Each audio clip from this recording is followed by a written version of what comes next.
This is a presentation of the WELS Historical Institute and Friends of the Salem Landmark Church Museum. Welcome to this presentation of The War to End All Germans, Wisconsin Synod Lutherans and the First World War, by Stephen Gurgel, principal and teacher at St. Paul's Lutheran School in Rapid City, South Dakota.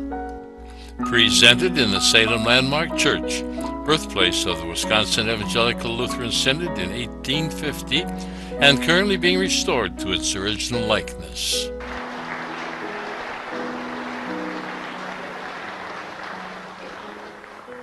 Yeah, thanks for coming. Just really excited to see everyone here. So the title of my thesis that I did this when I went to UW Milwaukee for my master's degree in history. It's called The War to End All Germans, kind of the play on words from the war to end all wars, and it's just focusing on Wisconsin Synod Lutherans in the First World War. A few things about me. Most of this has already been covered. I'm from St. Paul's in Rapid City, South Dakota. I serve as the 7th and 8th grade teacher there. I'm also the principal there. Graduated from MLC in 2011 with a Bachelor of Science in Education.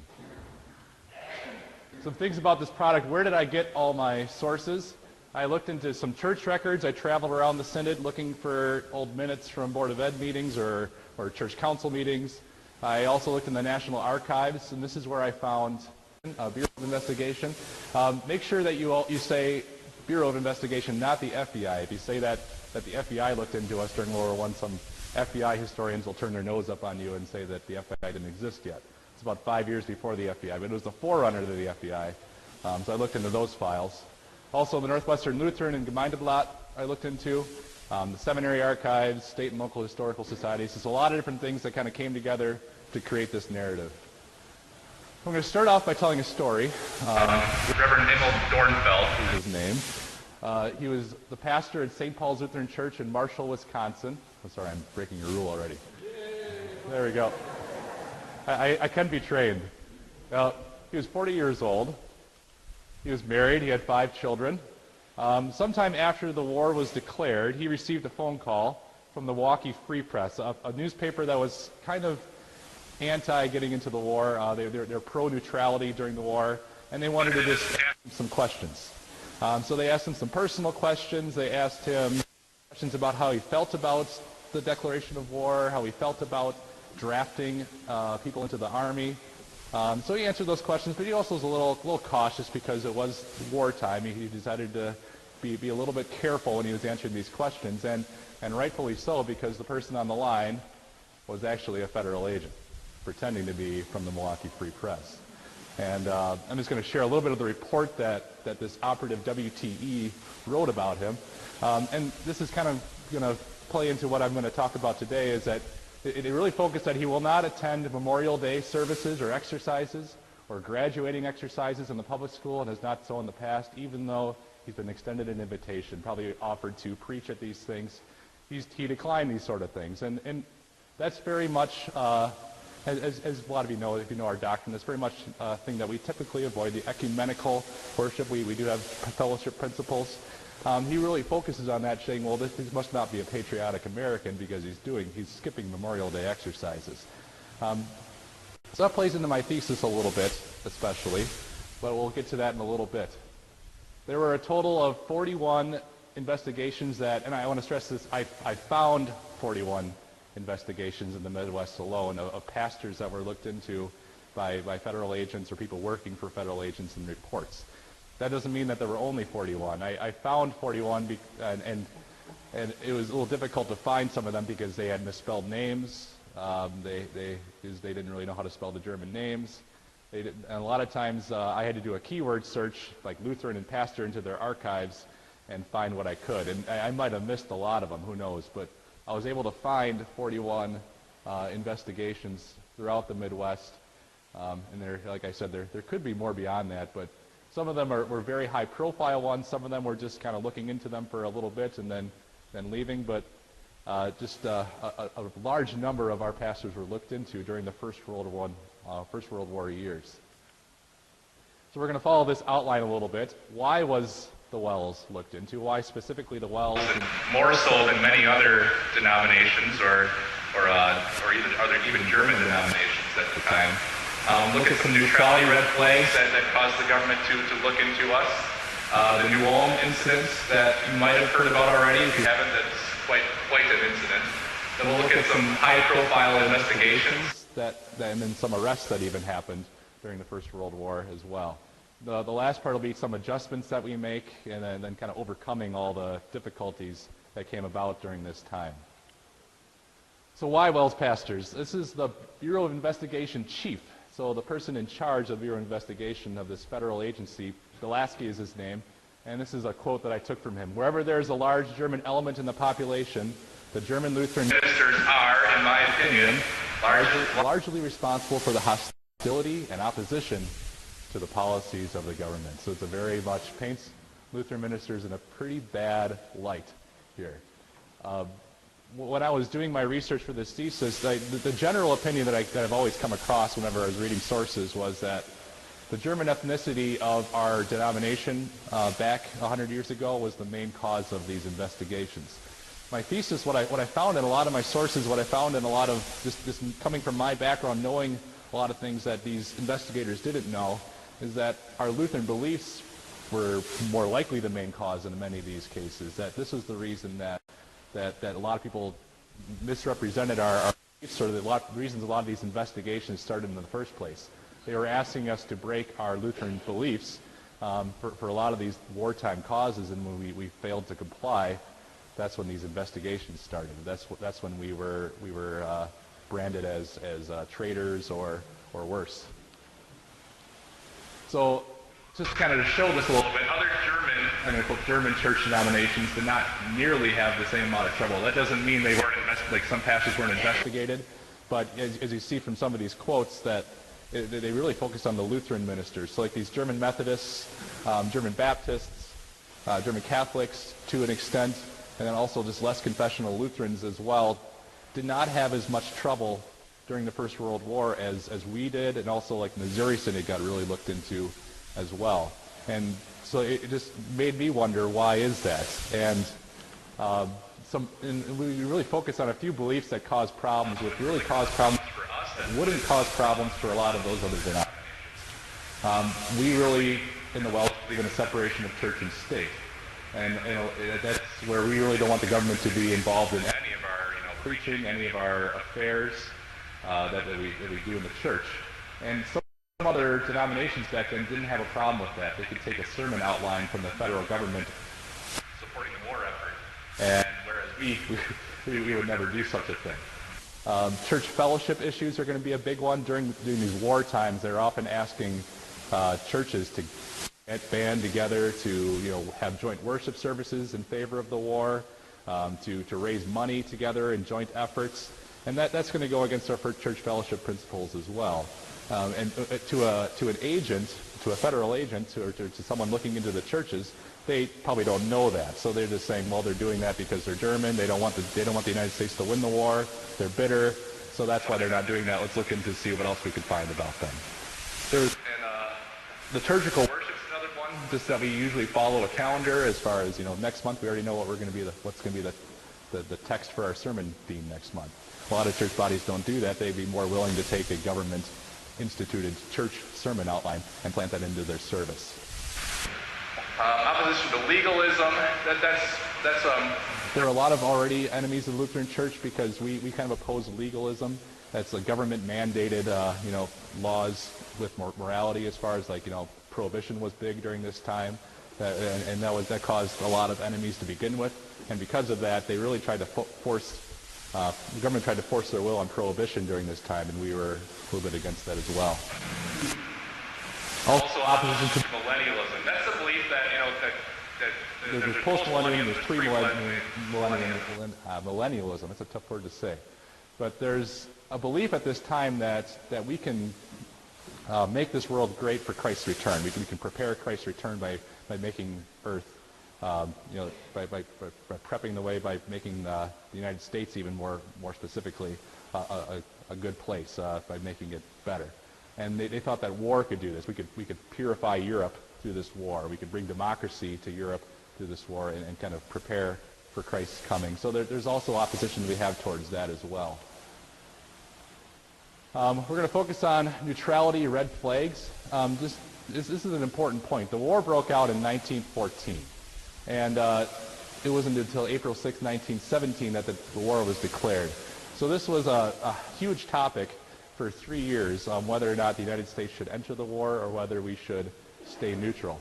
And there were a lot of temptations for ministers, for people to get involved and ask, what can we do to keep us in the war, or get us into the war, or keep us out of the war? Wisconsin Synod Lutherans clearly did not want a war, and that goes to our German ethnicity for one. We certainly wouldn't want to fight against, maybe a lot of people had cousins or relatives still in Germany. That's certainly a reason you would not want to fight a war. They also felt the press was very one-sided, and then warmongering too, that they were really pressing a lot of these issues, making them front-page headlines to convince the American public to enter the war. So we felt very much so that there's almost a conspiracy afoot to bring the United States into a war. And it was very tempting. It's a very tempting thing to get really into the politics there, for a pastor maybe who has a lot of influence to suggest from the pulpit even that we should not enter the war. But you'll see that as a church, we did a very good job of following Christ's mandate that my kingdom is not of this world. John Brenner in 1916, who would be the future WELS president, he quoted in the Northwestern Lutheran, he said, "The church cannot find a quicker method of self-destruction than political activity." And he's just saying, as a church, we will not endorse a political position such as staying neutral or going into the war. So as a church body, we did a very good job of not bringing that huge political issue into the pulpit. Other church bodies, not so much. This is actually from the Milwaukee Journal, the 24th of October, 1916, so still during that neutrality time. It says, while clergymen of the more pietistic church bodies, the Evangelical Synod, the German Reformed Church, and the Methodist Conference, affixed their signatures to a neutrality pact, no pastor of either Wisconsin or Missouri synods, the two most numerous German Protestant church bodies in the state, would so violate the orthodox principle of non-involvement in partisan politics. And this is really important because, as you see, we're going to be trying to stay non-involved in politics during the war as well. And it would have looked bad had we gotten into politics in church during neutrality, trying to keep us out of the war. Then once the war started, say, oh, we don't want to be involved in non-partisan or in partisan politics. So it was really important just to show you this, that we were consistent throughout the neutrality period and the war period, that we decided not to be involved in partisan politics during that time. The liturgy versus informal, emotional worship setting also makes a difference. You know that the Wisconsin Synod is very liturgical. We also, just like I said, kind of mentioned before, that many churches felt that they could input a lot of different political themes into their church services, whereas we don't really do that. So that also makes a big difference during this neutrality time. Many other church bodies use that pulpit as a platform for either war agitation or to urge for neutrality. But important that we did not. This is Reverend Hans Keller Musa, I believe is how you pronounce his name, in 1915 during the neutrality period. He also says this: "The pastor's office is not to be stripped off and put on at his pleasure like a garment. It is well for members of the Lutheran parishes to be sound on this question. They will then not urge their pastor to take steps that are incompatible with his character as a Christian minister, and they will be able to stop some of the slanders that are by no means rare concerning the reluctance of Lutheran pastors to become active on questions before the public." So our pastors kind of had a reputation of being very reluctant to become active on these public questions. And I think it did frustrate a few parish members, like, come on, we don't want to fight this war against Germany. Why aren't you up there telling us that we shouldn't be fighting this war? So it's very important to just point out that we did not become very public about this before the war, so that when after the war, when we're not also very public about this from the pulpit, it's a very consistent thing on our part. I would say most Wisconsin pastors fit this prototype. There were a few exceptions that, while they didn't really preach anything from the pulpit, in their personal lives, they got kind of involved. And as we're going to see later, it kind of comes back to bite them a little bit once the war hits. The first one is actually a Missouri Synod professor, Professor Frederick Bente. He's kind of he published a lot of different things as far as like catechisms and introductions to the Lutheran confessions. He was major part of this neutrality league that was called, trying to keep the United States neutral in the war. He actually testified before Congress, kind of just many different things that he felt was causing the United States to be drifted into war and how to stop those things. So he got involved a little bit. This was a WELS pastor. Reverend Otto Engel. He was at Norwalk from 1907 to 1918, so that's where I got his picture. He created this organization called the American Liberty League, it was called. He was the president of that organization. He had many writers pen different tracts that were published urging the United States not to fight this war, that it was because we were shipping arms and ammunition to Europe is the biggest reason that Germany is sinking our ships. And he was arguing that because we're supplying one side of the war with arms and ammunition, this is going to drag us into the war.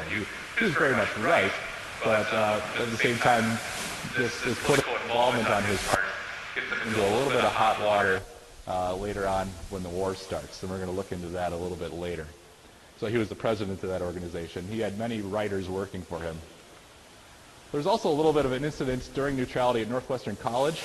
That was the college to prepare our future pastors. There was a German club created by, oh boy, I forgot the name of the president of the college at the time. He created a German club, which they kind of worked on their German, reading in a lot of different German, keeping their German up pretty much, just to kind of celebrate that culture. They brought in a speaker that was from India. He kind of presented on the difficulties of the native Indian population from the British oppression. So they talked a lot about the British oppression there, saying that, hey, Britain isn't that perfect as you see in the press. Britain is also a kind of an oppressive nation as well. And that was a few federal agents were visiting that, and they definitely noted that during the neutrality time. So when the wartime came, they kind of looked into a few professors during the war. When the war becomes imminent, I'm kind of skipping over a lot of these things because I kind of want to get to some of the good stuff later. What happens here is that Germany resumed some U-boat warfare in January 31st, 1917. After that happened, the United States was pretty much going to be joining the war because we said if you do that again, we're gonna join the war against you. Shortly after that, quote unquote, War Sunday was celebrated in the U.S. in February 1917. This is a quote from the Literary Digest here. In flag-draped pulpits, pastors sounded the call to arms. So across the nation, we have many of these churches that don't feel the need to keep the politics separated from church, sounding the call to arms to their parishioners that we need to fight this war, like to fight this, what they even turn into a holy war. So Wisconsin Synod Lutheran, they're still obstinate in their opinion against the war. Our opinions did not change throughout the entire neutrality period. And just to show you some numbers to prove that, I'm going to show a few city referendums where you'll notice there's a lot of WELS Lutherans in these cities. New Ulm had a city referendum, should the United States go to war or stay peaceful? 23-to-1 ratio voted for peace. Sheboygan, 17 people voted for the war, 4,112 voted against it. Monroe, Wisconsin, 95 for the war, 954 against. Manitowoc, Wisconsin, 15 people voted for the war, 1,460 voted against. So you can tell this is an issue that we feel very strong. And even though Germany resumed the U-boat warfare, they would have told you, well, they're sending guns and ammunition to kill Germans, that the Germans want to sink your U-boats. It just seemed very common sense to them, like, well, why doesn't the press see this? Like, if we wouldn't just send guns and ammunition to Germany, or to Great Britain and France, Germany would have no need to do that. So that was kind of their feelings about that. Like, we're getting dragged into this war by our own actions. It's not Germany that's at fault. It's us that's fault that's causing this war. And that's generally the opinion throughout the Wisconsin Synod. There's not a lot of people that say this war is something that we really need to do. So once this war gets started, even before this war gets started, there's a government anti-spy machinery. You might have seen that on the slide before that there was which person do you know is a German agent. There's this big spy hysteria where some books were being published. They thought that there were over 500,000 people working for Germany, spying on the government, trying to destroy munitions plants and try to get information that the German government could use. So there's this really widespread feeling that Germany is trying to undermine our home front, as they're going to call it. So a few things that were created or were in place to get the spies, catch the German spies. The Bureau of Investigation, which later becomes the FBI. This is an interesting organization. It's called the American Protective League, or APL for short.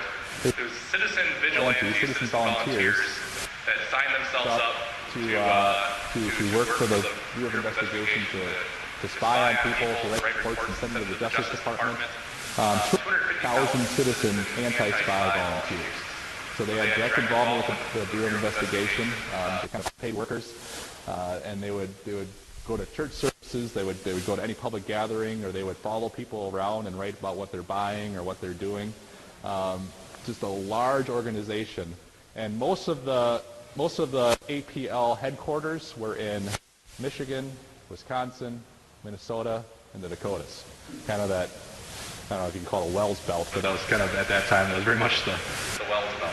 So that, I would say over half of them were in those states. Those 4 states had over half of the headquarters. This is the badge that they got to wear, the American Protective League badge. So they had to actually wear this and actually feel like a real federal agent as they would travel to places. Some of them abused it a little bit.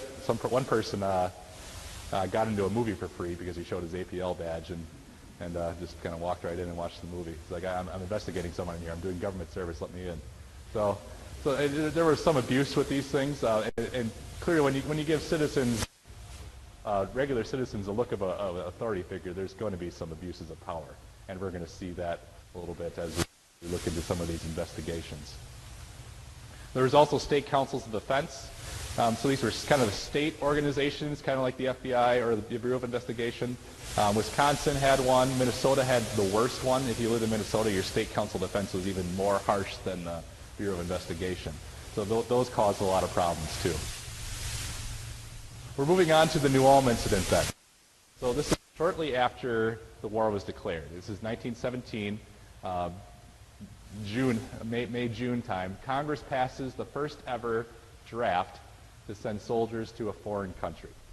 And there were drafts before. There was a draft in the Civil War, but that was to go fight on American soil. So people understood that one a little bit. This one, authorities were nervous about it. This is the first time we've ever had a draft to send American soldiers to Europe, continent, to fight in the war. And they expected there to be a little bit of lashback on that. Some people that wouldn't understand the need for that. So this kind of created an incident in New Ulm, Minnesota. On July 23rd, 1917, young drafted men, they sought out a prominent businessman, Frank Retzlaff. He was a WELS Belay member, pretty prominent one too. He came to a lot of synod conventions and spoke up at a lot of these things. He owned Retzlaff's hardware store, which now I believe is Ace in New Ulm, if you know where that is. They kind of relocated it. Now Ace was owned by Retzlaff. I'm not sure if it still is, but at the university it was Retzlaff's Ace. But he was a WELS member. They were looking for legal advice concerning the draft. What are my options here? Do I really have to go and fight against my cousins? Do I really go and do these sort of things? So they had a small meeting, but they decided to host a much larger one 2 days later on July 25th. And what they said is, this is for information's sake. We need to find out what your legal rights are here about the draft. Since you've just been drafted, what are your options? This meeting that they planned 2 days later turned into the largest anti-draft rally in the United States during the First World War. This is a poster that went out. It's in newspapers as well. It says, "Parade and speeches at Turner Hall, Wednesday evening, July 25th, 1917. Enter a protest against sending American soldiers to a foreign country," in big letters. So the idea that you're sending soldiers to a foreign country, a lot of them thought it broke the 13th Amendment. 13th Amendment is against involuntary servitude. There could be a little bit of something there. But they said involuntary servitude the government is forcing us to do to go somewhere against our will. The estimated attendance at this was about 7,000. 10,000. To give you an idea how big of a deal that is, the population at that time was 3,000 people. So people from all over the area came to join, take part in this parade, take part of the speeches that were happening at Turner Park. that area. The speakers of this event, This is where it gets interesting here. Retzlaff was one of the first speakers. the New Ulm mayor then spoke, the New Ulm city attorney, and here we see two DMLC professors, DMLC professor M.J. Wagner, and also the DMLC president, Adolf Ackerman. So they were kind of the speakers that came at the end of the rally, you could call it. And the first person to speak was Retzlaff. I'm just going to take some excerpts from the speech just to kind of give you an idea what the tone of these speeches were. Retzlaff says, if all the money in the state of Minnesota were piled on this table and offered to me that I would be willing for my boy to go across the ocean and fight in the trenches, I would throw it in the face of the man who dared tempt me. I love my country from the bottom of my heart, but I'm going to stand by the boys. This was Professor Wagner. This great assemblage proves that we are democratic. So the Constitution of the United States gives us the right to assemble and address the petition of redress to our government. The draft law is undemocratic because it forces people to fight against their desires. If we fight this war in an autocratic manner for democratic ideals, we are not consistent. So he was a little more lofty than Retzlaff. This is Adolf Ackerman, the president of DMLC. He says, our representative in Congress, who was Ellsworth at the time, does not work for the interests of the voters. More than 80% of the voters are of a different opinion about his duty than he is. He voted for this draft. He also voted for the war, too. That led to a lot of applause. Ackerman then says, I do not give a snap for your applause if you do not go to the polls and see to it that this representative is not reelected, which then led to thunderous applause.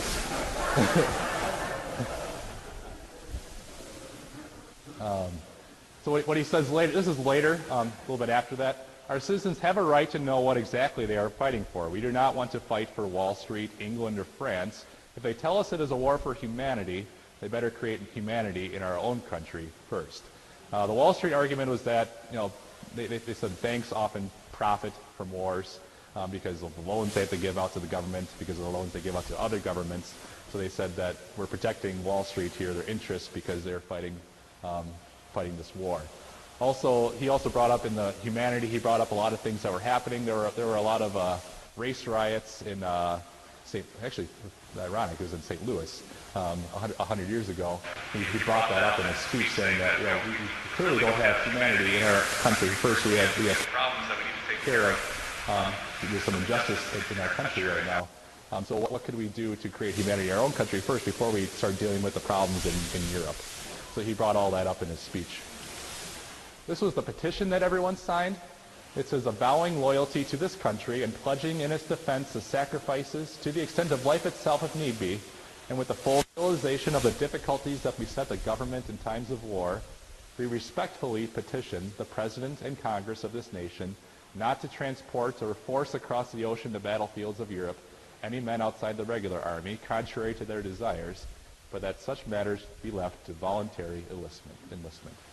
So the petition itself worked very well, very polite, and most of the people that were there signed it.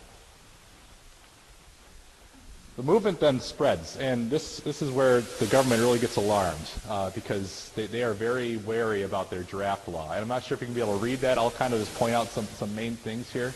A.F. Kearney, special investigator, was brought over for this situation, and he's just kind of reporting the general conditions of the way of the mind of people in New Ulm at the time.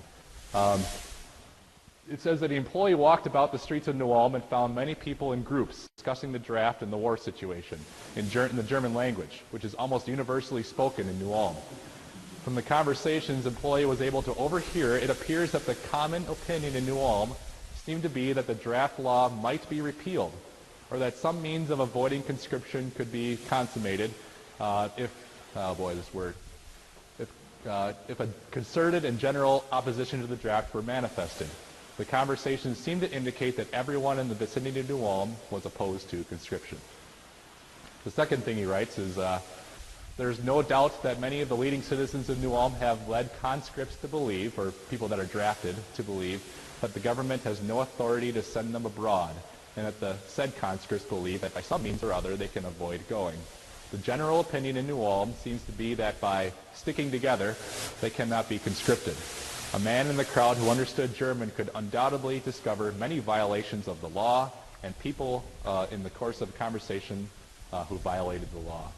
What he means by the law or violating the law, they said that any time of warfare, if you discourage people that are drafted to go to the war, or if you discourage people from being drafted or from signing up for the draft, that's breaking the law.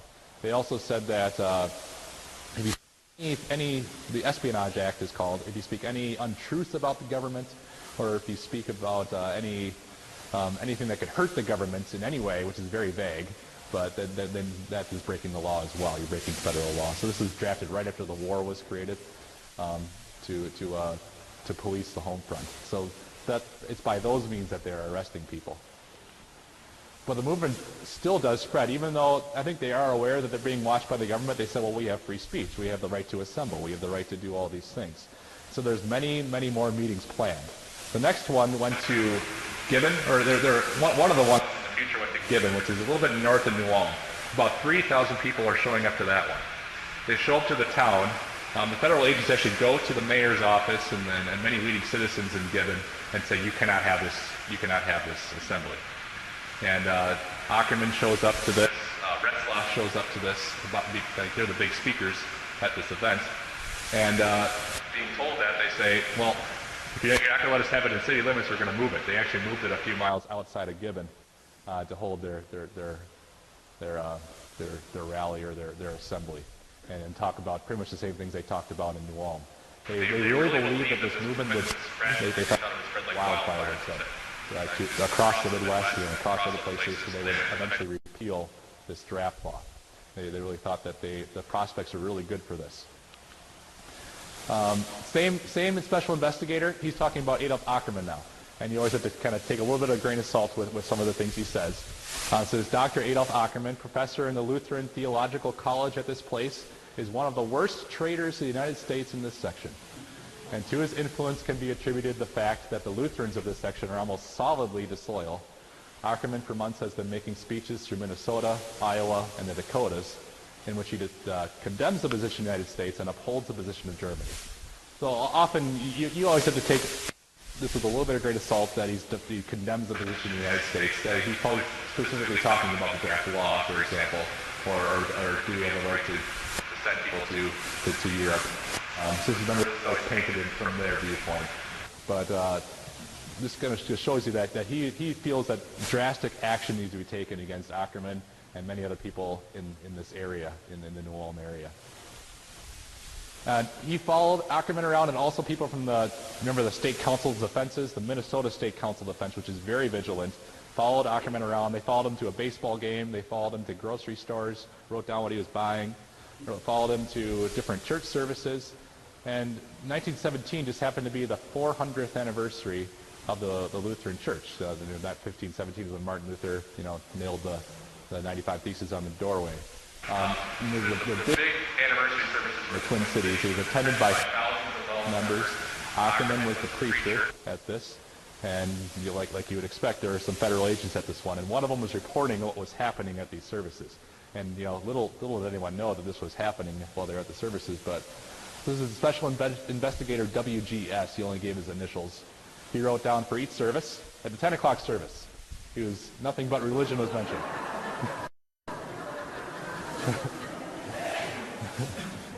The 3 o'clock service, Ackerman confined all his speech to the history of the Lutheran Church and the Synod. And in the evening service, nothing was spoken that was not of a religious nature. He was a little bummed. He thought, this is our chance. Like, thousands of people here, we can get them all. No, didn't really turn out that way. He was a little disappointed that he had nothing to really implicate anybody. And this is a theme that you're going to see a lot of times. The investigator goes to a church service. He's like, all right, here we go. Time to get some people thrown in jail. Try to find some lawbreakers. And then they write down, kept the whole service to the Bible, or kept the whole service to Scripture, or kept the whole service to religious themes. And they were really surprised by that. They're like, man, they don't bring any politics into their pulpit. It's amazing. Moving on, we have Detective Hickey. He was from the State Council. Defense. The State Council Defense, they decided, they're the ones who are going to deal with Ackerman. They went to the DMLC board. They said the Commission of Public Safety, which is the State Council Defense in Minnesota, they said, will not tolerate the continued operation of any educational establishment where teachings and instructors are not unquestionably loyal. So in such terms like that, they're kind of threatening to shut down DMLC. The DMLC board really tried to hold off on this. They said, well, we need to meet in a few months from now to discuss this. They really tried to delay, try to keep this from happening. And they never actually voted to, Ackerman ended up resigning before this kind of went too far. And if you understand German, Recht muss lieben. I think what is right remains right, or something of that nature. That he is resigning because he definitely wants to take pressure off the MLC, but at the same time, he's not really convinced that what he was doing is wrong. He thought, I have the First Amendment, I have the freedom of speech, I have the freedom of assembly, I'm speaking my mind about these certain matters, I'm speaking out for the young men that are drafted. He didn't feel like he was doing anything wrong, but nevertheless, he resigned. It was a kind of a shock to a lot of people that this happened. The New Ulm Review wrote, like a bolt from the clear sky came the announcement that Professor Ackerman has resigned his position as director of Dr. Martin Luther College. New Ulm was not very happy, the entire city, that this ended up happening. So that was kind of the New Ulm situation. Ackerman actually entered the parish a few years later, once the war ended, once the kind of the hysteria died down a little bit. He actually ended up becoming the Minnesota district president. So he re-entered the parish, and life went on after the war. I kind of talked about a little bit about what was he doing, what is right. In our opinion, was it smart for him to do that? It's tough to say. You could tell he felt very strongly about that, and we talked a little bit about how Pastor Musa talked about that. The pastor can't just take off his robe off and on like a garment, right, or his office like a garment. So it might not have been the wisest for Ackerman to do this. Maybe he should have left this to lay leaders to become the leaders for this, because he does have a position that is a call position. He represents a group of people. So it might not have been the smartest for him to do this, but it wasn't right that they went after him like this. Perhaps not. There's no one really that looks like a winner in this situation. We're going to look at some high-profile investigations that arrest that besides that one. There are a few other big ones. Just remember these things that I mentioned before. You're going to see these themes as we go along, a lot of the reasons why these investigations start. We have the separation of church and state issue, church fellowship issues, liturgical worship, opposition to legalism, opposition to millennialism. If we look at Liberty Loan Sunday, this was the Liberty loans were loans you can give to the government to pay for the war. They said it was the government is going to go into debt to pay for this war because it's a big endeavor. So by people donating their money or government loans, they can finance this war a little bit better. And the government says, well, let's have churches help us out with this. So they instituted this thing called Liberty Loan Sunday. And in a government excerpt here, it says, it is the earnest wish that the gospel of the Liberty Bond be preached from every pulpit, Sunday, June 3rd, 1917.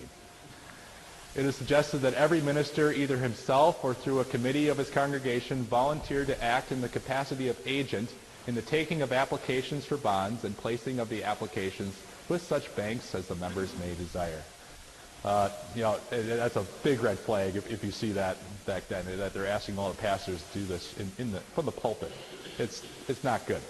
Some sampling sermon titles that they published that some churches were using. Just imagine yourself walking into a church on Sunday, a WELS church on Sunday, opening up the bulletin, looking at the sermon theme, and seeing one of these. The Loan and Liberty. The Cost Going Forward. Keep the Home Fires Burning. In the Trenches. And the Destroyed Churches of France. So and from our perspective, that's just baffling that we would ever see something like that as our sermon theme. Our sermon theme is usually law and gospel oriented. It's nothing to do with what's happening in the political world. So just to ask us to do such a thing, it just we clearly were not happy. And I am only going to publish a few things that we wrote about this. The Gemeindeblatt wrote an article. And the title of our article translated is, "What is expected of our pastors?" in an exclamation point. The church has forgotten its God-given profession, but the churches that follow this mandate. The war is for the state, not the church. The sermon outlines are silly and blasphemous drivel. It sounds as if someone from the state is subjecting the church to ridicule. So we were not happy about this at all. And this is something where a lot of times we were very careful. When it came to issues like this, we were not careful. We spoke out very, very strongly about what we believe in these certain things. Here's a sermon published by the federal government. I'm going to take out an excerpt from that. It says, "In the Bible, both Old Testament and New Testament, the righteousness of war for human liberty is clearly revealed and well sustained. The war of our nation has an essentially religious character. The warfare to which America is called is so missionary that investment in the bonds is a religious act. Participation in a crusade against oppression. The churches are in a position to make our land a better republic of God." That's where you see the little bit of millennialism kind of thing, or like God's chosen nation thing. "The issues of this war are to an unprecedented degree moral and finally religious, and they call, therefore, preeminently for the rallying of our spiritual forces from the start." So these are the sermons that were preached that the government was asking us to preach. And not only do we have problems with government telling us what to preach, but the what is also very bad too. Seminary professor John Schaller also talks in Northwestern Lutheran here. So because of this enthusiasm, this is his concern here, the slogan is "Down with the Creed." This movement openly applauds the effort of the multitude of said Christians to achieve deliverance from the irksome yoke of the definite dogma. If Americanism calls for a state church, the mob of spirit will see to it that a state church is established without law and with utter disregard for the most elementary human rights. And with a lot of these things where the pastors are sharing sermons, where we're all American Christians, you see a little bit of a state church movement happening, and they were very worried about this. That a lot of churches, WELS churches, were asked to combine with another church to save coal to heat their church in the winter and things like that. They clearly declined those kind of things. But they saw a movement afoot that you see a lot of ecumenical movements happening where church bodies are combining for the sake of the war effort. And there's really big, there's newspaper articles talking about how a state church would be very beneficial. And we fought that very much, that this was certainly not something that would be in spirit with what we want. And this is kind of the reason why a lot of WELS churches came over in the first place, because of issues like this from Germany. Other things that federal agents took issue with us. This was Agent W.C. Raywalt is his name. "Go to this address and ask for the hymn book of the Evangelical Lutheran Congregations of the Unaltered Augsburg Confession." So it didn't say specifically which. That would be either us or the Missouri Synod, but I'm sure we used very similar hymn books. "This German hymn book is used throughout the United States, therefore also in Carver County, Minnesota. Turn to the index. Find the patriotic hymns. You look in vain. They are not there. I'll admit I found a verse or two in the middle of or the close of some hymn, but there are no patriotic hymns indexed." Here's the Justice Department report. Whatever the other denominations did, the Lutherans lagged behind. Most Lutheran sermons failed entirely to touch the chord of patriotism, to rouse enthusiasm for war aims, for the devotion of the United States to a lofty, unselfish purpose. Instead, unfortunately, they confine themselves to purely religious themes. So, part of this makes you read this and you go, you got to stick your chest out a little bit. Like, all right, they're sticking to it. Like when you see them complain about these kind of things, I'm like, oh, that's awesome. That means they're sticking to our principles. It's a great thing to see. And this is why I showed you all those things in the neutrality period. Not as much fun in the neutrality period, but it was important to show that we were consistent here. And during neutrality period, when we would have been beneficial for us to do this, we didn't do it. When it's during the war, when they say, well, you're just doing this because you're following your principles because you don't want us to fight. Clearly, no. We're following our principles because those are our principles. I'm just going to list a bunch of specific causes of WELS investigations before we get to a couple high-profile ones. These are a little more humorous than others, but just some very ironic ones, too. One, the church bell rang shortly after a German victory in battle. So they said, well, that's got to be because of the battle. 2 seminary students were suspected of carrying bombs in their satchels.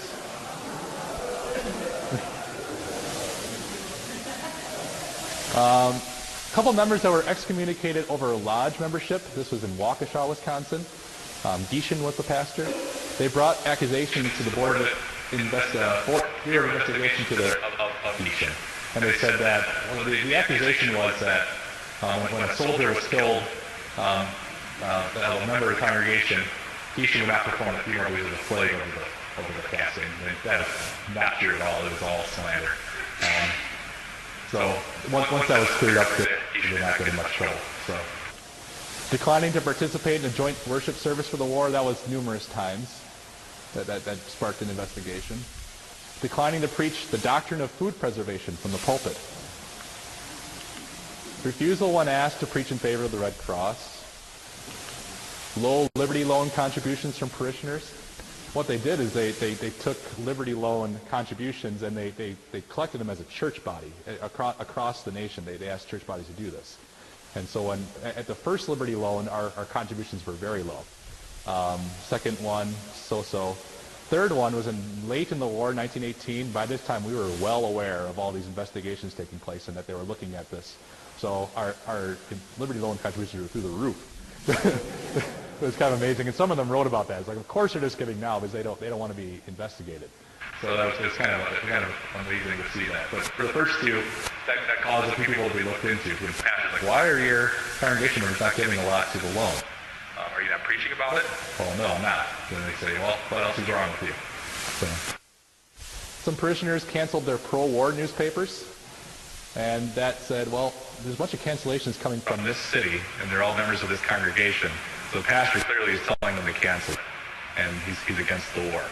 So that caused a few investigations as well. Not observing National Prayer Day in the church. Another one of those things that we don't really want the government telling us when to pray. A funny non-WELS one. This is a different Lutheran synod. I couldn't find out who it was, but there was a district convention of a Lutheran synod. It might have been Missouri, it might have been another one in the Wisconsin area. A lot of German ministers were showing up to a city, and a lot of them were coming off the trains. And then some reporters like, there's a big movement afoot. There's something really wrong happening. So he called in all these different agents to the town. Like, there's something really big happening here. We gotta keep our eye on this. It was just a district convention. It was nothing out of the ordinary for the Lutheran Church. So that caused a big alarm, and they brought in a bunch of agents for that one. The first one we're going to look into is Reverend Ed Ginther. He's actually, he's been published about quite a bit because he was that missionary to the Apaches in Arizona. His case was personally overseen by the Director of Military Intelligence, Marble Churchill. So he was probably kind of like as far as investigating goes, that Bilasky guy was number one. So I'd say I put Churchill at, they're kind of separate departments, but they were very much the head of their departments. So his case was very important according to the government. I'm going to tell the story before I move on to that. So he was at Fort Apache. This is the reason it kind of all started. Fort Apache, helping out some soldiers that were drafted, preaching to them, maybe giving them some materials, just looking after them. All of a sudden, the song "To the Colors" came on, and he did not stand attention when that went on. And he was probably not a military guy. He didn't know any better. He failed to stand attention, and that's what got him arrested the first time. He was arrested because of that. They brought him in. The agent is talking to him. He wasn't really held very long. The agent's talking to him here. Look, number 3 here. The offender, Mr. Ginther, in order to make reparations for this offense, agreed to perform in public an act of fealty to the flag on the date and hour to be designated by the commanding officer, this post, to express his patriotism and loyalty to the national colors, the ideal of government that it represents, thereby exonerating himself from the stigma of being disloyal and unpatriotic in performing this act of fealty. He's again allowed the privileges of this reservation in accord with any other United States citizen. And number 5 is what I circled here. So he said, you do this, you're okay. Because to allay his suspicion that he's under surveillance, I have informed him that after he had complied with the agreement, as mentioned in paragraph 3 of this letter, I would consider the incident closed as far as my official capacity was concerned. So he lied to him. He said, "We're not. If you do this, it's all over. We're not going to look into you anymore." It's basically the only reason he told him that is to make him less suspicious that he's being watched, as they wanted to get him again.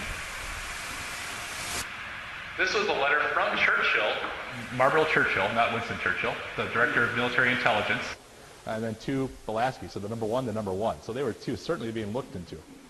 Referring to the case of Reverend Ed Ginther from Fort Apache, Arizona, this office has received reliable information that this gentleman, who is undoubtedly a German sympathizer, is very active in attending Lutheran meetings at Globe, Arizona. We enclose herewith a copy of report of investigation made at Globe.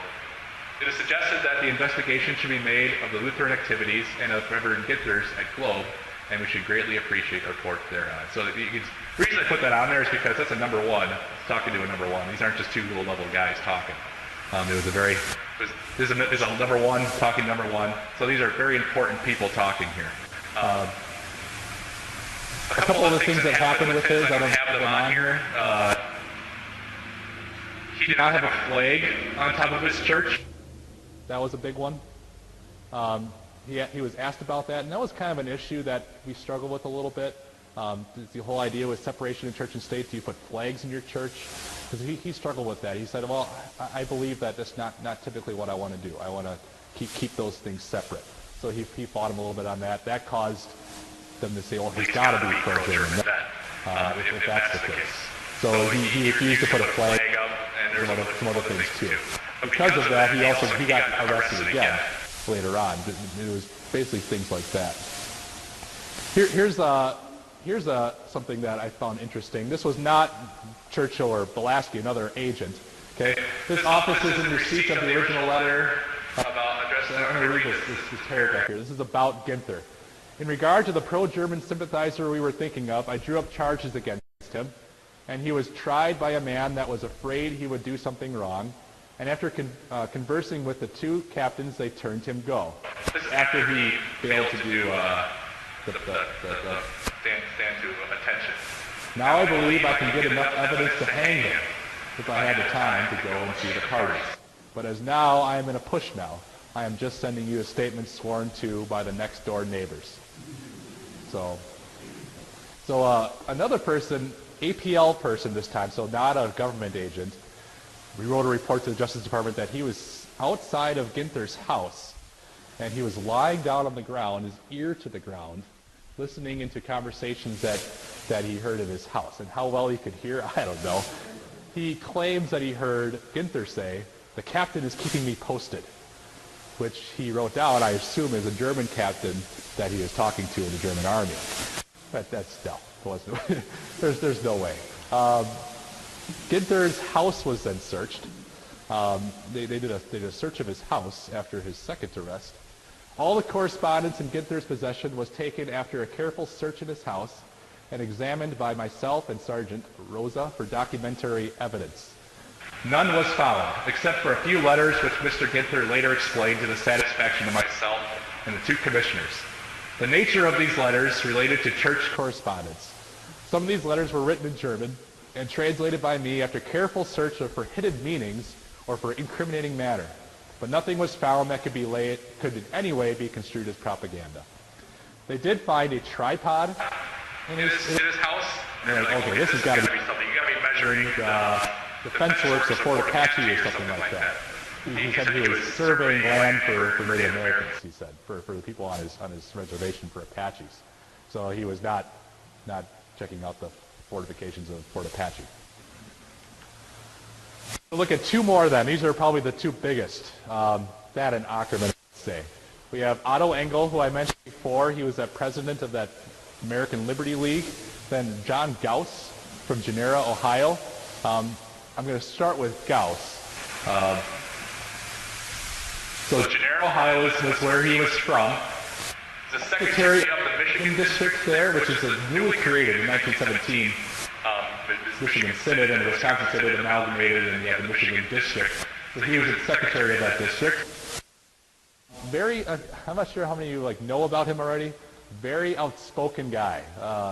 Very, very interesting character too. He had at least a 40-page Bureau of Investigation file of correspondence on him. And it was that outspoken nature that really got him in trouble. I mean, when they're looking for any little thing, if you're very outspoken about your opinions, you're going to get looked into, and that's what his case was. These are a few reports that were made. So L.M. Cantrell was his reporter and agent for the Bureau of Investigation. Agent Shine states that he has been an agent at Genera since November 1917, and Reverend Gauss has got a package at 3 different times from the station, which is about 1 foot square and 18 inches long. This package is coming from Milwaukee. It is supposed to contain German books for his school. In fact, Shine recalls that the waybills show they were from some German publishing house in Milwaukee. Northwestern Publishing House, yep. He states that Reverend Gauss teaches German and German ideas to his 20 German children of that settlement in the basement of his church, which would be catechism class. So that's what German ideas are. This is a report just to show how much of a traitor Gauss was. Shine states that last December, Reverend Gauss came into the station and asked him if he had any mail or express for him. He told him that he had an express bill, but the express had not come, as it indicated this was from Cleveland, at which Reverend Gauss made this statement, "Oh well, that doesn't make any difference anyhow, it's only that Red Cross stuff." They said there were 3 people in the room when he said that, and as soon as he left, they're like, "Man, if he would say that when I'm at headquarters, we would have," So they said, well, that proves that he's clearly anti-American. This was a lot of speculation involved with this one too. Turner, who investigated him, states that he has often approached a crowd at Genera of Germans, and before he is seen, Reverend Gauss can be seen standing in a very heated discussion, shaking his hands and talking in an animated conversation. The instant an American walks up, this conversation will stop immediately. So therefore, he must be talking about things that should not be talked about. So a couple other things. The one that really got him in trouble and therefore arrested was that he was talking to a drafted man and said, "I don't think you're going to have to go over there. I don't think you're going to end up going over there. I think we're going to, I think it's all going to settle out, or America might not be needing you anymore." And that's what got him arrested. Before they arrested here, this is trying to think if I remember it on the right spot. Yep. This is when they search his house and then when they arrest him. So they searched his house. I'm going to read what it says. On instructions from Mr. Cantrell, the agent accompanied United States Marshal Bartley to Genera, Ohio, for the purpose of investigating a report that a large quantity of arms and ammunition were stored in the Lutheran Church, of which Reverend John Gauss is a pastor. The agent searched this church from cellar to the tower, and also the barn in the rear of the church, and Reverend Gauss's home, but nothing in the line of arms and ammunition. Agent then requested Reverend Gauss and Dr. Higbee to accompany him to the post office, where they met United States Marshal Bartley, and with Mr. Hine and Mr. Hull went to Dr. Higbee's office, where the marshal served the warrants of the 4 men. Agent accompanied the United States Marshal and the 4 prisoners to Toledo, acting as guard. What we're looking at, what also happens here is that they put him on bond. I'm trying to remember what the amount was. It was about $90,000. In today's money, that would be about $1 million. They said that's a high enough bond to keep him in jail so he can't really make a defense for himself. His congregation raised the money, bailed him out, and therefore he was able to get to speak with lawyers and kind of work on his own defense. So he had a really good lawyer. He and the 3 others that were arrested with him. Very high profile case. There were a lot of agents in the trial room, really hoping that we would be getting this guy, that we would get this John Gauss guy.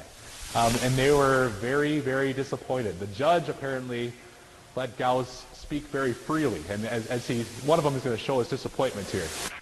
Agent observed that Reverend Gauss was allowed to go upon the witness stand and preach a series of sermons in his own defense to the jury with apparently no restrictions being placed upon him by the court. Agent heard this manner of conducting a defense being criticized by various persons about the federal course. Even though he's already probably going to be acquitted, the case is continued. We're going to keep looking for other things. He actually did get he got busted for something. He was shooting a squirrel or something like that, and I guess it was illegal to do that on a Sunday or something like that. So he actually got a fine for that, like $200. But so they were following whatever. He really couldn't get away with anything like that because he was always being watched. So moving on to Reverend Otto Engel. He was in Norwalk, a pastor in Norwalk, and then Randolph, Wisconsin. Norwalk is near La Crosse, a little south and a little east of La Crosse. Randolph is northwest of here, not too far, so they're both in the same state. His investigation followed him. He took a call in early 1918. And when he moved to the Randolph, his investigation followed. If you remember, he was the president of the American Liberty League. He was a very well-read and very influential person. Seemed like from reports that were talking about him, from their perspective, it seemed like he was always reading or writing. He was actually, if you want WELS history, he was the first missionary to be sent to another country. He went to Poland about 4 years after the war to serve the Polish mission there because he could speak German very well, and he could do a very good job. He was a young man. He's about 30, low 30s, but he was nevertheless very well-read, very influential person. He was not, even though the war started, and he knew that probably these espionage acts are coming out, and all these spies are going to start looking for people, he was very much still combatant, you could say. He penned this editorial in his American Liberty League against the Espionage Act. He called it, "The proposed espionage bill is a reign of terrorism.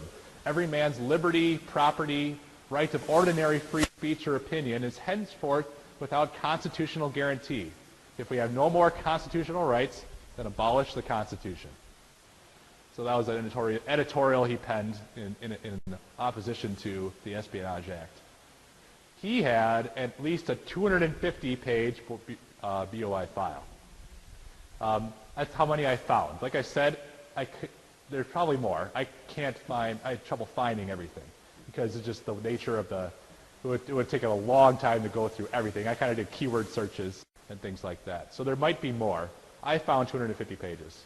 And that's correspondence between agent to agent. There were certainly evidence that was, as you'll see, much more than that. They tried many different things to get him. Because of his American Liberty League, he was a high-profile target for them. Bielaski was kind of personally involved with this case, the director of the Bureau of Investigation. So they tried some things here. So an agent, undercover, came to town to sell insurance, and he pretended to be a German socialist sympathizer to earn Engel's trust. So what happened is there was a big speech in Norwalk at the time. This is in Norwalk still, where the pastor was preaching, or a pastor signed up to do a pro-war speech, to talk about buying Liberty bonds, and this agent purposely spoke out and about against that person in public to show like, hey, I'm one of you guys, kind of like that thing. And he came to he purposely let the pastor like drub him though, like really beat him in a debate. So he came to Engel then. He came to Engel's door, knocked on his door, and said, "I don't know if you saw me there, but I was the one who was talking to that pastor, and he really beat me in my arguments. Could you give me some arguments against the war effort that I could use against him?" Engel might have seen right through it. I don't know, probably, or he declined. He said, we shouldn't be talking about these sort of things. For one, I don't even know you, and for two, we are in war now. It's something we got to be very, very careful about those sort of things. So he declined to jump at the bait. They did not get him there. They did a search and confiscation of thousands of letters, books, and pamphlets from Engel's home and church, and I have a ×3. They did it 3 times. 3 times they searched his home and then also his church. This is something I'll be passing out shortly here. They bought out his American Liberty League writer, one of his writers, and they made a visit with him, an agent and another agent, to get Engel to say something self-incriminating. We're going to be, if you could pass those out, maybe just, I have 40 of them, so we're going to need to share. Yeah, 3 in a row would be good. So I'm going to keep going. And that one, if you would like to read that, or if you would like another copy, let me know. I can email that to you. This is the event where the American Liberty League writer made a visit with him and the agent to get Engel to say something self-incriminating, because that writer obviously had his trust. They're like, well, if he's someone he can trust, then maybe he'll open up about his viewpoints. So we could, once he says his viewpoints, we can mark that down, arrest him. We can get him. This was the tactic they used to go undercover and try to get him. They purposely met at different places to show, because he did not know the agent, but he said, well, if Gurner is his name, his writer, if Gurner is there with them, he'll say, oh yeah, this guy's good. You can say things around him. So they used this to try to get him. And it was on a Sunday they came, and so they after church about noon they'd asked to please have him come over to a hotel room so they could talk. He had a speech at an aviation field about one of his soldiers, saying how loyal the Germans are. At the speech he gave, and after his speech he came to the hotel, and you'll find the correspondence in there really it's almost chilling. Some of the things that they're trying to get him to do, and you can see Engel is very, very nervous at this point. He does not know what's coming. This is after his home has been searched 3 times. He does not know what's coming to him. They handed a piece of paper to him to ask him to read his thoughts about the draft law, so he could maybe read the law and then offer his thoughts. He held the paper in his hand. He was so nervous that his hands were shaking. He couldn't even read it. He's like, I can't read that. It's another thing. Did he see right through that again? And was that a ploy for him not to read his thoughts? Maybe. But the agent writing the story here says he was so nervous that he kept looking at his watch, saying that they should leave, because he said that agents have been following him for the last 2 or 3 years, and that they would know that they're there. And so he was very, very nervous about this whole ordeal. It's just it's almost a chilling account of the investigation into Engel. They also looked through German records to see if he had any spy correspondence with the German government. Nothing came up there. He had international correspondence before the war with, he's a very influential person. He talked to people from Japan, from Mexico, probably for a lot of the American Liberty League things. So they thought maybe there was something really incriminating there. Nothing turned out there either. This is a search of his home here. So pursuant to the telephonic instructions from Special Agent in Charge Spencer, Agent proceeded to Randolph, his new location, after he took his call, where he was met by Special Agent Steiner and Deputy U.S. Marshal Herman Schlomowitz. Agent assigned to them assisted them in conducting a thorough search of his premises and effects of Otto Engel. Everything of a contraband nature, quantities of pamphlets, leaflets, socialist propaganda, correspondence, of which 5 large sacks full were taken from the premises and transported to Agent Machine to the Milwaukee office of the Bureau. Here's the second search. Another painstaking search was made of the entire premises, including the church, going through approximately 15,000 pounds of printed matter and newspapers from various parts of the world. Also a library of about 2,000 volumes, and a large quantity of pamphlets, leaflets, correspondence, etc. Everything that appeared to be of a contraband nature was put up and brought to the Milwaukee office of this bureau. Third search. Agent again conferred with Special Agent in Charge Spencer relative to the above entitled case and informed him of the fact that Reverend Otto Engel had at his office in his residence a very complete index card filing record. And it was decided that another search warrant be issued for the purpose of making a thorough examination of the said card index. So they went into his house and the church, I think the church twice, his house 3 times. just really trying to find anything that they could that would incriminate Otto Engel. The end of the story is, never did. It abruptly stops. I looked into arrest records. He was never arrested. Engel was certain that he would be, just because of all the attention he was getting. He was also certain that other parties that knew him would get arrested too. It spilled over quite a bit. This is what he was worried about especially. The Northwestern Publishing House got investigated because he printed some things there. Reverend Zimmerman from Christ West Salem was his church and home were searched because he had correspondence with Otto Engel. His parents were investigated, their bank accounts to see if they were getting any money from Germany. Congregation members were investigated. This is where it gets sad almost, because they went back to Norwalk after he was in Randolph, and they investigated a bunch of his former catechism students. Or they questioned them. So they brought them in for questioning and asked them, what did Pastor Engel teach you in catechism class? Did he ever teach you anything about the war? Did he ever teach you anything about how we shouldn't fight this war? So they investigated them. The report says that they were very nervous. They wouldn't really want to answer any of their questions. And you can imagine, as a child, being asked those kinds of questions. I put that on there. But also his congregation members were investigated as well, seeing what they could find about Engel. So it spilled over into very much the rest of the community. So, like I said, did not get arrested. I don't really know what happened after that. What happens is they continued. The war ended in November 1918. They continued the investigation through December and January, and that's the last document I found. Did they stop after that because the war's over? Maybe.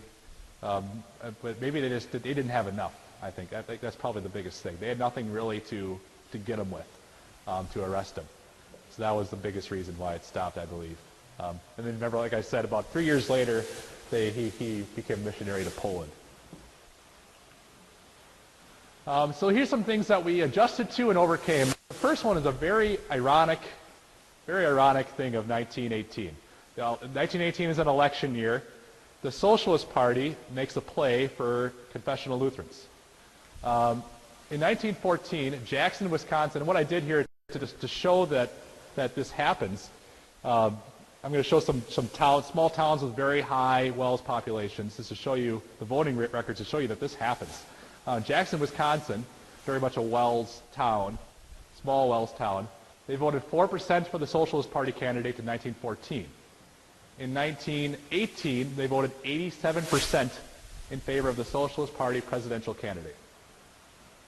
In Theresa, Wisconsin, very much a WELS town too, 1% in 1914, 86% in 1918. And some people are like, why? I don't understand. Socialist Party, in their platform, the German Lutherans felt that no one is representing us. The Democratic Party and the Republican Party are both going after our parochial schools, trying to close them down, trying to force us to preach in English, forcing us to preach their sermons, forcing us to give liberty loans. Very much a lot of propaganda from both parties against the confessional Lutherans. And then here's the Socialist Party platform.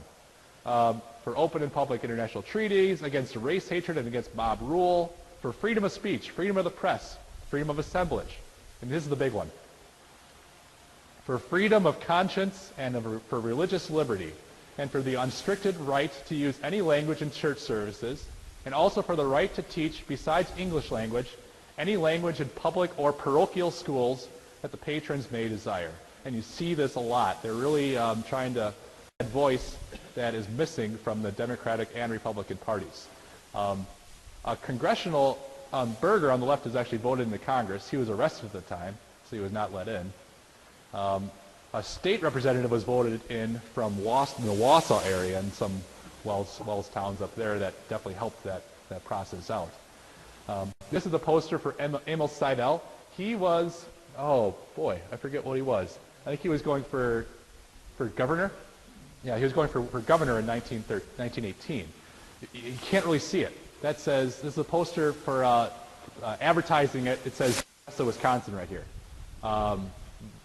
I think it's 1918 or 1917. So they came to these small towns and they gave a lot of speeches. He actually, at that speech, kind of a mob was there to either beat him up or to try to arrest Seidel.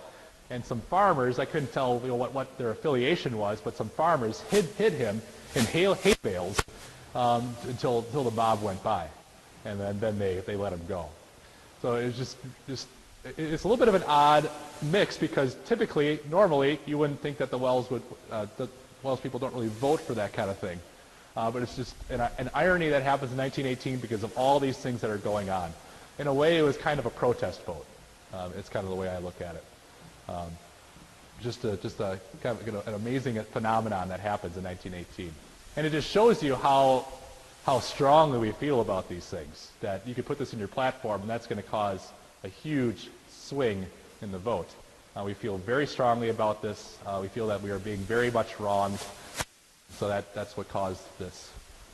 Victor Burgers says, for a general, speedy, and lasting peace, tax the profiteers of war. That was his kind of slogan. We also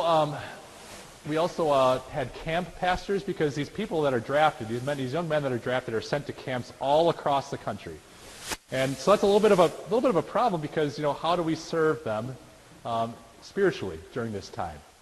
They have these official Christian camps, but clearly that's not good enough. We want to serve them with our own pastors. At this time, the Missouri Synod and the Wisconsin Synod, we were in fellowship at that time, so we did a joint effort to send pastors to each and every camp to make sure that we had pastors available for each of the soldiers that are training. And that was a huge expenditure. We raised a lot of money for that. And some government agencies are like, well, they can raise a lot of money to send camp pastors to the camps, but they can't raise a lot of money to send people to buy Liberty bonds. So there's also some complaints about that. So we did work the Missouri Synod on that. This was taken actually from, guess where? The Department of Justice. They had this in their files. It was very good. They were very happy we did that because it listed all our pastors in each of the camps and it made a nice quick starting point for their investigations. So one investigator said, synodical conference pastors, with few exceptions, refuse to preach patriotic-themed sermons. And so what they really want is that if you're about to go out to war, what they want is they want that pastor saying, all right, here we go. You preach that patriotic theme to get them really excited to go fight the Germans or fight in the war. But we, with few exceptions, refuse to do that. Our main concern with those soldiers was their souls. So they would preach long gospel sermons. Reverend Arthur Seidel, this is one example here, was told by authorities that his services were no longer desired at Camp Travis, San Antonio. So they told him that, if you're not going to do what we're asking you to do, please leave. So he had to go. I'm not sure how they filled that void with the soldiers there, but he had to leave the camp. I know I'm going to pronounce this wrong. Frauverein, something like that. Frauverein? Yeah, there it is. So that is German for ladies' aid societies. And ladies' aid societies were very much our saving grace during the wartime. Because they especially when we were starting to get investigated, they did a lot of Red Cross work, a lot of fundraising that often turned away investigators. They organized a lot of patriotic activities. Just because we were against going into the war and just because we're against a lot of these religious objections doesn't mean that we didn't hold some, maybe some parades or some activities that could raise some funds. From what I found, twice this stopped an investigation of a congregation or a pastor because of all the patriotic work that these societies were doing. They were raising money for the Red Cross.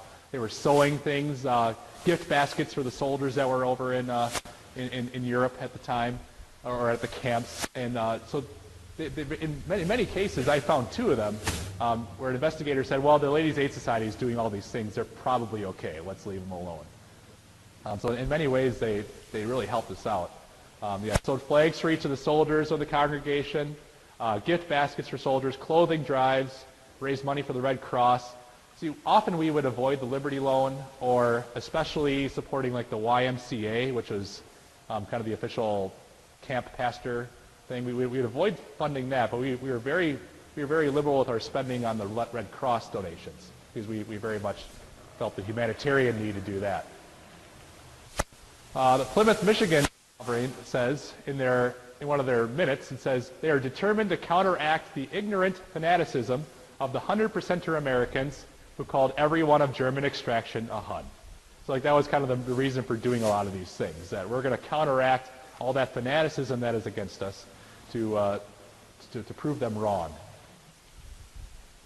There's also some methods of peaceful resistance. This is Reverend Julius Engel, brother of Otto Engel. Okay, so he's out in South Dakota. The use of German language was banned from church services in South Dakota. So, and this is at a time where many people have trouble conversing in English at all, especially when you get to these small towns when there's not a lot of need to learn the English language. This is a big problem. How are you supposed to hear the Word of God if you can't go to church and hear it in your native tongue, in the tongue that you best understand? So right now he's writing this to his parents. Right now I conduct all my services in the English language. What that means to me, you have no idea. I must have a dictionary in my hand the whole week, and if I should deliver my sermon freely, I must read it. And so that's the ministers having trouble, and also just parishioners too. It's best to understand the sermon in your native tongue. So they talked about this a lot. What do we do about this? And they decided, they were pretty close to the Minnesota border. A member lived in Minnesota, so they held their church services across the state line in Minnesota at a member's farm. So that way they could still have their services in the German language. Well, this did not make people happy. This is a letter from a private citizen to the Minnesota legislature about this situation. Enclosed find copy of the South Dakota order forbidding the use of German in that state. The result of this is that they come over to our side of the line and hold meetings in that jargon. If you are unable to make such an order for our entire state, could you not cover the counties adjoining the state line? We have enough traitors living on our side of without furnishing asylum for criminals from Dakota. Leniency does no good with those public enemies. Why not try some of the only medicine that reaches them, force? So that was pretty strong language on that part. Nothing happened. He was already investigated by that time, and they found out. They begrudgingly wrote he sticks to religious themes in his sermon. So he was already investigated. They had already looked into him. So this wasn't really anything new that he was reporting. Not a lot you could do about that, though, because they were having their services on the Minnesota side of the border. So nothing really became of this. One more adjustment. We're getting pretty close to the end here. This was August Pieper. He's a professor at the seminary. This is very small print. I feel like it's important that I read it, though, because it does say some things that we had to go through some adjustments here. They discussed this, like, what does this mean, all these things? Like, can we accommodate in any way without giving up our beliefs? August Pieper titled this pretty famous article, The Reconstruction of the True Church. It was written in 1918, the year the war ended, or 1919, it might have been the year after. In the German language lie all the roots of genuine, solid, strong Lutheranism and Christianity. In the English, not one. Tear this plant forcibly from the soil of the German language, and it will become a dry tumbleweed driven by the wind against the fence. We must hold fast to the German language in church and school as long as there are those who can be edified better in German than in English. In our training schools of pastors and teachers, we must cling to the German language until Judgment Day. Oh, that the Lutheran Church, especially as it becomes English-speaking church, would guard against this moralistic gospel and common-sense Christianity of the Reformed as against the devil himself. Oh, that we might say to them until Judgment Day, as Luther said to Zwingli, you have a different spirit than we. The gospel of the sectarian churches is nothing else than the authority of the blind but proud human reason over the gospel of Christ. If we as a synod were already dominated by the Reformed spirit of reason, then no study of Scripture, be it ever so intense, could produce a spiritual renewal in us, but would become mere modern criticism of the Bible and rob us of our faith. It's very, very powerful speech or article that he wrote. And he said, yes, we will need to start using English because it's the way that our world speaks around us. If we want to reach the lost too, we need to know the English language. But he has a little bit of a warning about that. As we're doing this, let's not forget where the true roots of our confessional writings are. Let's not lose that German language heritage, because that is important to what we believe. It's where our confessional teachings are found. So it's a very important thing. As we're adjusting, let's not go too far.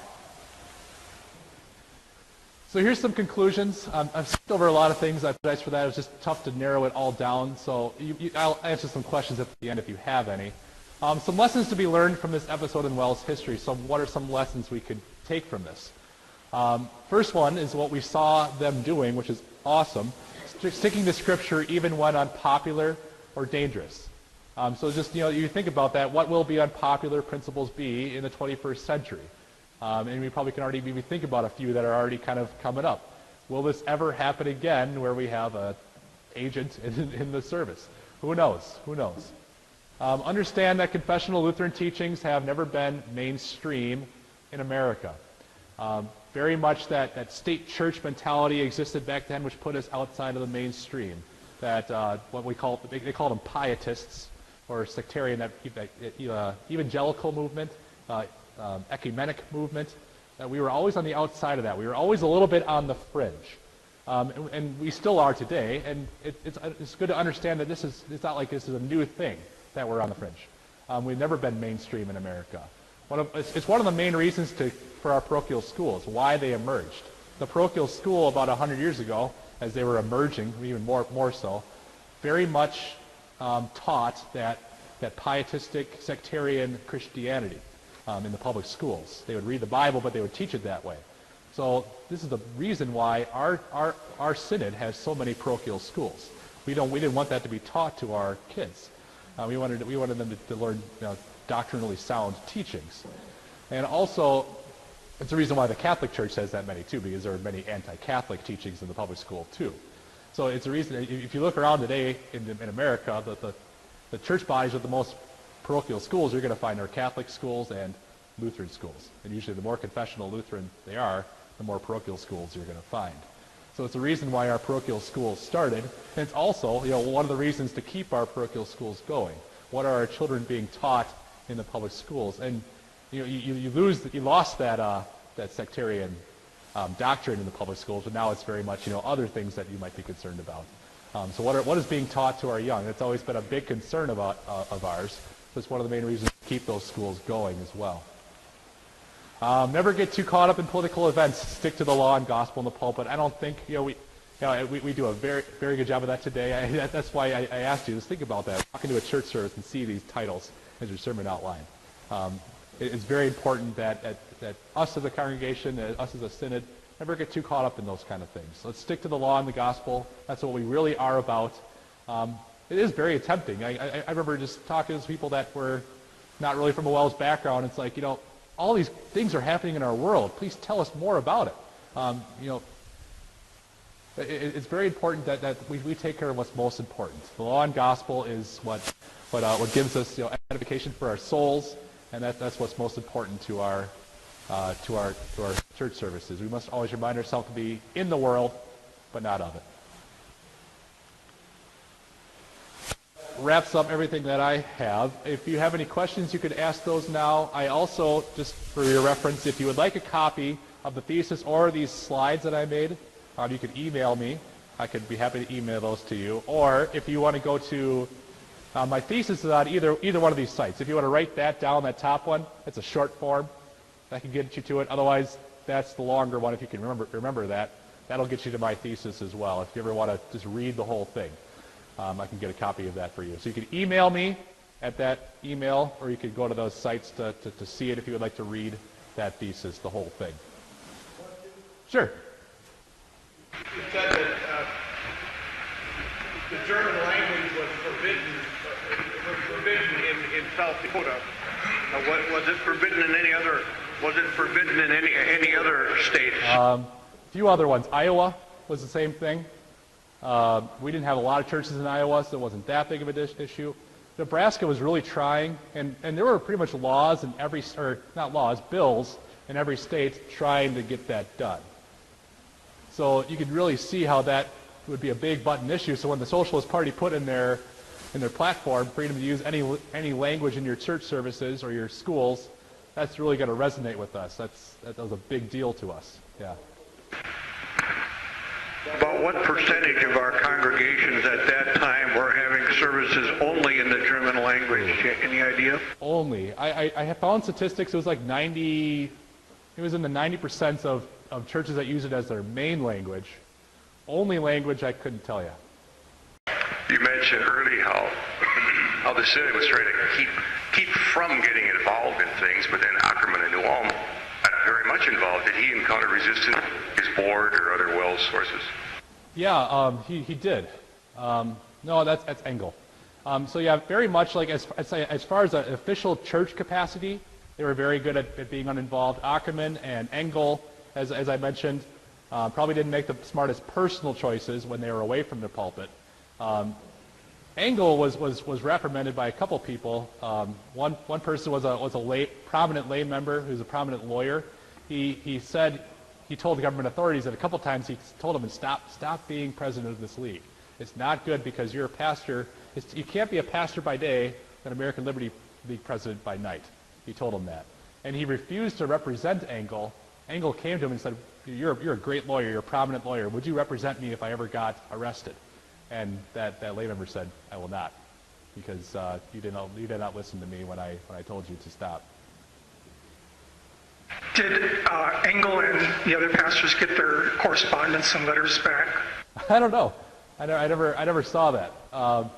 I don't believe so, because a lot of these investigations I had no idea about, and I think a lot of us had no idea about until I finally saw these reports in the files. So I believe they did not. Yep, we got one up here.